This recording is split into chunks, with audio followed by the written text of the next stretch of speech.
La matinale d'Europe 1.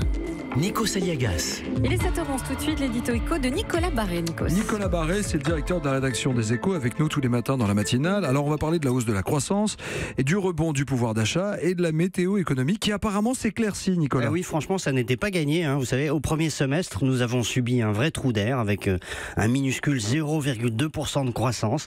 L'année commençait de travers, les grèves dans les transports pesaient sur l'activité. Beaucoup d'entreprises en subissaient les conséquences et puis les prix du pétrole grimpaient, ils sont passés en 6 mois de 50 à 70 $ le baril. Mais heureusement, la deuxième moitié de l'année est bien meilleure. C'est une vraie bonne nouvelle.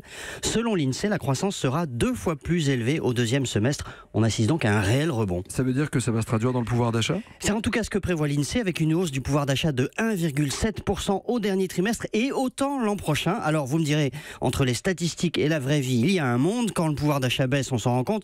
Quand il monte, on n'y croit pas. En réalité, il va réellement augmenter l'an prochain sous l'effet des allègements de cotisations sociales des salariés et de la baisse de la taxe d'habitation. L'INSEE parle d'une forte hausse à venir qui va donc soutenir l'activité. Alors bien sûr, il y a aussi des nuages, les tensions commerciales, le Brexit, le pétrole qui peut encore grimper.